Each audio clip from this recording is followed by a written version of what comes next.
Thank you for recognizing me. I'm following up, Madam Chair, on some conversation that occurred last evening. It's interesting because it involves a member for Edmonton Centre who rose on Section 29(2)A after the Honourable Member for Calgary Elbow spoke. And it had to do with clarifying a position of how his constituency association operated compared to what the member for Calgary Elbow was speaking about. And it was interesting because the honourable member stated, and I'm quoting here from Hansard, page 2356, that in terms of how we operate our accounts, the Edmonton Centre NDP Constituency Association operates its own bank account. I regularly accept contributions from people who want to support our constituency association. We take in money from fundraising events for our constituency association. We choose to process those payments through the central party, who then remits back to us the portion of it which we retain for our constituency association and keep in our own bank account. And there was some additional discussion of that, but it says, to be clear, the constituency association operates independently. And it was very, very interesting, which, I said, well, my goodness, we should take a look at that. So I did. And for the period from December 1st of 2015 to December 31st of 2015, according to the documents filed with the Chief Electoral Officer at Elections Alberta, the Edmonton Centre New Democratic Party Constituency Association, in point of fact, received 0 contributions. No. 0. And the fundraising of the Edmonton Centre Constituency Association was also 0. No. But there was, I should say, there was reported $2.42 in other income. No, $2.42. And, the member also mentioned about, processing and transferring funds back and forth, but it's puzzling because there was 0 funds transferred to the central party. So, and then, I also looked at the period from January 1st of 2015 to December 31st of 2015 to see what the contributions that had been taken in that were described by the honourable member. And in fact, the grand total for that calendar year was 0. I then looked for the period of January 1st, 2016 to September 30th, 2016, and I found that that was also 0. And so I said, well, let's maybe take a look at the financial statements, the reporting for the Alberta New Democratic Party for the calendar year, January 1st, 2015 to December 31st, 2015. And, let's look at fundraising functions. The honourable member described fundraising functions, and I said, well, if they're processed through the central party, then it'll show up in that record. The total fundraising functions for the Alberta New Democratic Party for the period of January 1st, 2015 to December 31st, 2015, the total amount that was raised from all fundraising functions was 0. So, I'm certainly puzzled, Madam Chair, how the financial recordings and the financial reportings to the Chief Electoral Officer and the statements of the honourable member for Edmonton Centre that were made last night in reference to comments made by the member from Calgary Elbow, how those two could jive, because certainly some of what the honourable member described doesn't seem to really correspond to what's been reported to the Chief Electoral Officer. And so, Madam Chair, I guess the point that I'm making here is that, yes, there are different ways that different parties operate.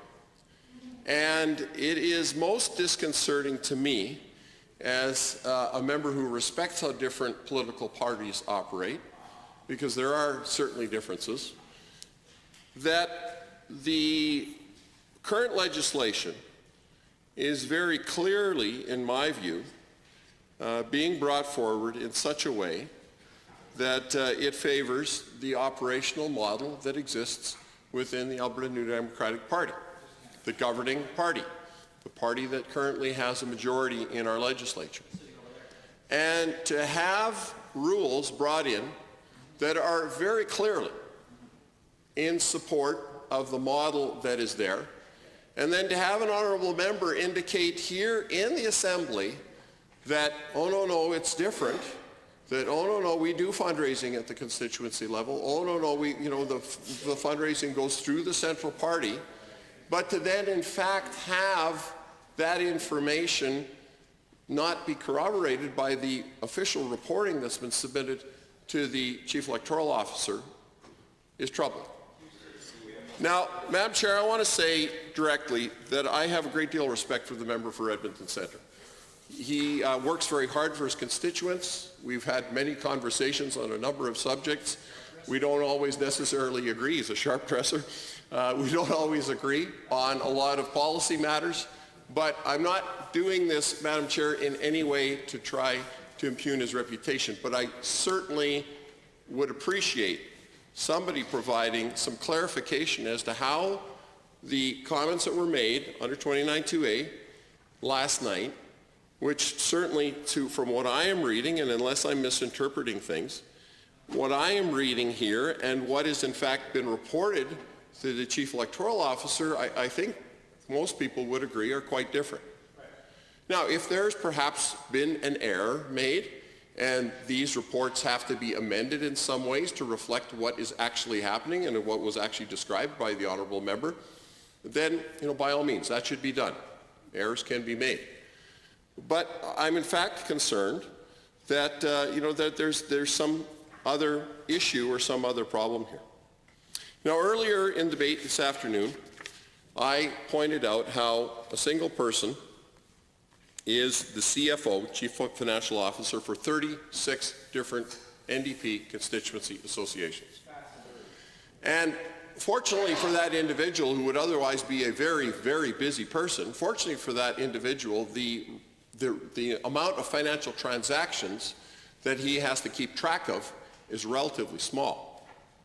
And that's certainly good, because the workload that he would be undertaking would, I would suggest, if I think of the CFO in my constituency association, is a big job. And I'm very fortunate to have someone who is a former bank manager to do that job, someone who is the Chief Financial Officer of a major oil company in Lloydminster does that job for me. But it is something that different political parties operate in different ways. And I think the one thing that we need to be cognizant of, because I think it is going to come up as we continue to debate this particular issue, is that the rules that are set out need to be able to accommodate the different approaches of different political parties in our province. And if we, at the time that we were in government, had we introduced rules that were specifically punitive to the way the New Democratic Party operates its system and within its party, I would tell you we would be rightly called out for that. That would be fundamentally unfair to do that. And yet, now that we have sort of a turnaround and the shoe on the other foot, we see a government that is putting through legislation that is very clearly punitive to parties that operate with a constituency association structure. And that, to me, is most disturbing.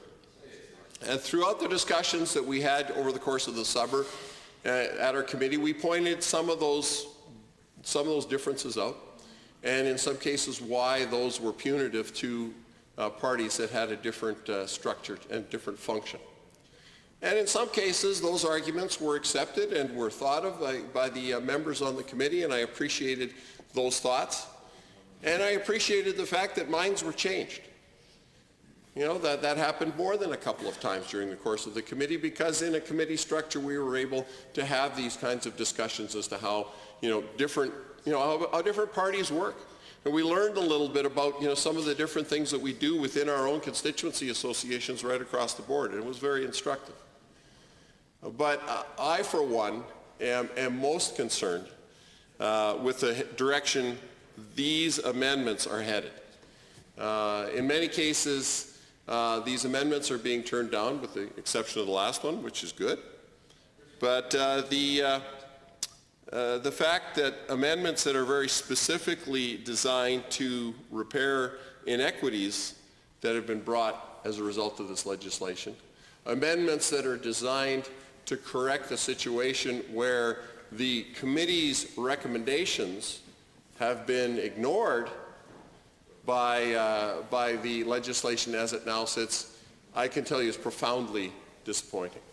And I think it is profoundly troubling that the committee that did good work, and all members of the committee, I think, put in a great deal of effort into the committee's tasks that we had, that work is summarily being swept aside by someone in the minister's office. Perhaps the minister herself, I don't know. That's troubling to me. And that makes me question what the benefit or what the use of having the committee in the first place. I think, and as has been pointed out by other members, I think we did excellent work on the Whistleblower Protection Act.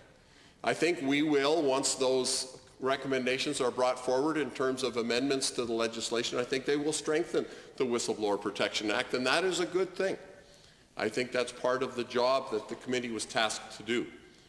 But somehow, and I guess we don't know yet because we haven't seen what those amendments will be, but I'm certainly hopeful and optimistic that when those amendments come to the House, that we will see a reflection of the recommendations that came from the members of the committee. I'm puzzled and very concerned the number of recommendations that went from the committee. In some cases they were unanimous, in some cases it was a split vote, but regardless, I'm concerned at the number of those recommendations that are now different now that it comes to the floor of the Assembly. That to me is something that's troubling, and that to me is something that suggests a disregard for the effort of the multiple members of the committee, the members that sat on that committee. And so I'm certainly disappointed by that. But, Madam Chair, I will tell you that I am concerned about the direction that this debate is headed. I know that there are a number of other issues that are still being reviewed by Parliamentary Council in terms of other amendments that are to be brought forward, and I'm looking forward to the opportunity to debate those amendments as well. But for now, I wanted to make the comments and have them on the record indicating that I have grave concerns about the direction that this discussion is going, and especially the direction in which the government has chosen to take this in terms of benefiting specifically the Alberta New Democratic Party's methodology and the way that they operate as a political entity, which, as we've stated before, is quite different from the other parties in our province. Thank you, Madam Chair.